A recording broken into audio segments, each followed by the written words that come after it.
나 바울은 실로아노와 디모데와 더불어 하나님 우리 아버지와 우리 주 예수 그리스도의 이름으로 데살로니가 그리스도인들의 교회에 문안합니다.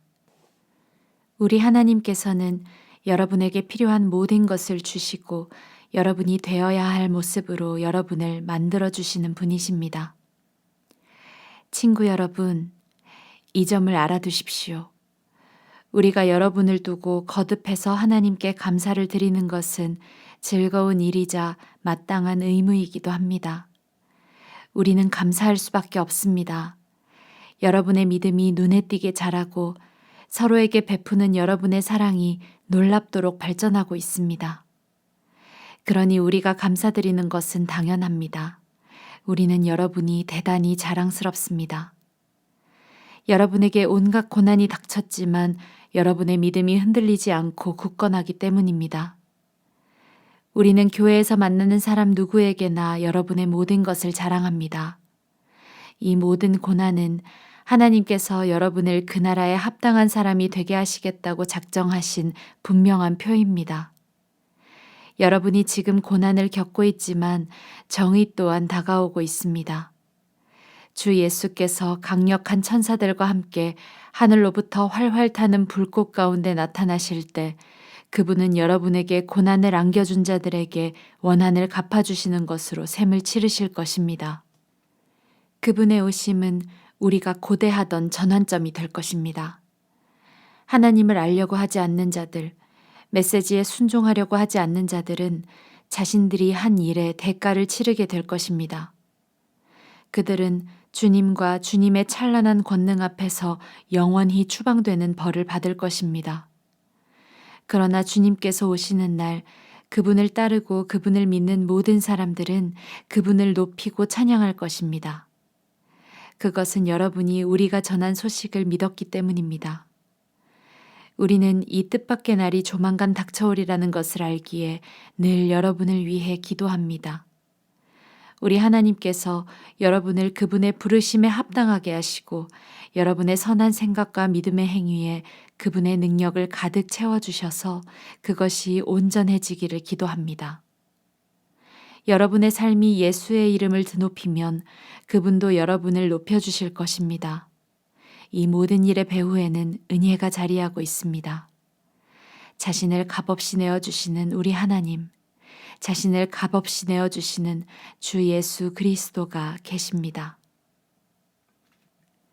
친구 여러분, 이어지는 글을 주의 깊게 읽어보시기 바랍니다. 침착하십시오. 우리 주 예수 그리스도께서 다시 오실 그날, 우리가 그분을 맞이할 그날에 대해 성급하게 결론짓지 마십시오. 누가 거창한 소문이나 내게서 받았다고 하는 편지를 가지고서 주님이 오실 날이 벌써 왔다고 하거나 이미 지나갔다고 하여 여러분을 동요시키거나 흥분시키는 일이 없게 하십시오. 그와 같은 말에 속아 넘어가지 마십시오. 그날이 오기 전에 몇 가지 일이 일어날 것입니다. 먼저 배교하는 일이 있을 것입니다. 그런 다음 무법자, 곧 사탄의 개가 등장할 것입니다. 그는 신이라고 불리는 모든 것이나 제단에 대항하고 그 모든 것을 접수할 것입니다. 그는 반대자를 쓸어버린 뒤에 하나님의 성전에서 전능한 하나님을 자처할 것입니다. 여러분은 내가 여러분과 함께 있을 때 이 모든 일을 낱낱이 짚어준 것을 기억하지 못합니까? 여러분의 기억력이 그리도 짧습니까? 또한 여러분은 무법자가 정해진 때까지는 억제당할 것이라고 한 내 말을 기억할 것입니다. 그렇다고 해서 무법의 영이 지금 활동하고 있지 않다는 뜻은 아닙니다. 그 영은 지하에서 은밀히 활동하고 있습니다. 언젠가는 무법자가 더 이상 억제당하지 않고 풀려날 때가 올 것입니다. 그러나 걱정하지 마십시오. 주 예수께서 바로 뒤쫓아가셔서 그를 날려버리실 것입니다. 주님께서 나타나셔서 한번 훅 부시면 무법자는 흔적도 없이 사라지고 말 것입니다. 무법자가 오는 것은 모두 사탄의 역사입니다. 그의 능력과 표적과 기적은 모두 가짜이며 자신을 구원해 줄 진리를 미워하는 자들에게 영합하려는 교활한 술수에 불과합니다. 하나님께서는 악에 사로잡혀 있는 그들로 하여금 자기 술수에 당하게 하십니다. 그들이 원하는 것을 그들에게 주시는 것입니다. 그들이 스스로 선택한 거짓과 눈속임의 세계로 쫓겨나는 것은 진리를 믿지 않기 때문입니다. 하나님께 사랑을 입은 우리의 선한 친구 여러분, 우리는 여러분으로 인해 하나님께 끊임없이 감사할 수밖에 없습니다. 하나님께서는 처음부터 여러분을 자기 사람으로 선택해 주셨습니다. 잊지 마십시오. 여러분은 하나님이 세우신 처음 구원 계획에 들어있고 살아있는 진리 안에서 믿음의 끈으로 묶여 있습니다. 이것이 하나님께서 우리가 전한 메시지를 통해 여러분에게 권하시는 성령의 삶입니다. 여러분이 그렇게 살면 우리 주 예수 그리스도의 영광에 참여하게 될 것입니다.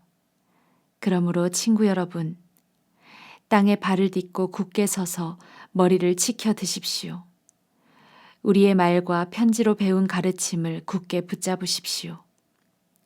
사랑으로 다가오셔서 끊임없는 도움과 확신을 선물로 주시며 여러분을 놀라게 하신 예수와 하나님 우리 아버지께서 친히 여러분 안에 새로운 마음을 주시고 여러분의 일을 격려하시며 여러분의 말에 생기를 더해 주시기를 바랍니다. 친구 여러분, 한 가지 더 부탁드립니다. 우리를 위해 기도해 주십시오. 주님의 말씀이 여러분 가운데서 퍼져나간 것처럼 전 지역으로 퍼져나가서 큰 물결 같은 반응을 얻도록 기도해 주십시오.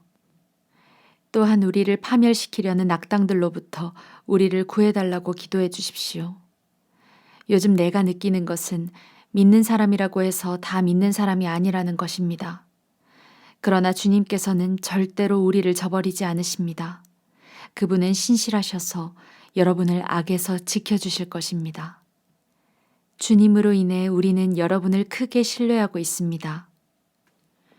우리가 말한 모든 것을 여러분이 행하고 있고 앞으로도 행하리라는 것을 우리는 압니다. 주님께서 여러분의 손을 붙잡고 하나님의 사랑과 그리스도의 인내의 길로 인도해 주시기를 바랍니다. 우리는 주 예수의 지지를 받아 여러분에게 명령합니다. 여러분 가운데 게으른 사람들, 곧 우리가 여러분에게 가르친 대로 일하지 않는 사람들과 관계하지 마십시오. 그들이 하는 일 없이 거저먹는 일이 없게 하십시오. 우리는 여러분과 함께 있으면서 여러분이 어떻게 자기 역할을 다 해야 하는지 본을 보여주었습니다. 그러니 그대로 행하십시오. 우리는 남들이 보살펴주겠지 생각하면서 팔짱을 끼고 빈둥거리지 않았습니다. 오히려 몸을 아끼지 않고 밤늦도록 일했습니다. 그것은 우리를 보살피는 짐을 여러분에게 지우지 않으려는 것이었습니다. 우리에게 여러분의 후원을 받을 권리가 없어서가 아니었습니다. 우리에게는 그럴 권리가 있습니다. 다만 우리는 부지런한 본을 보여서 그것이 여러분에게 전염되기를 바랐던 것입니다. 우리가 여러분과 함께 생활할 때 제시한 규정을 기억하지 못합니까? 일하지 않는 자는 먹지도 말라는 규정 말입니다. 그런데 우리가 듣는 소식에 의하면 게으르기만 할 뿐 전혀 쓸모없는 무리가 여러분을 이용해 먹고 있다고 하더군요. 그런 짓을 용납해서는 안 됩니다. 그런 사람들에게 명령합니다. 당장 일을 시작하십시오.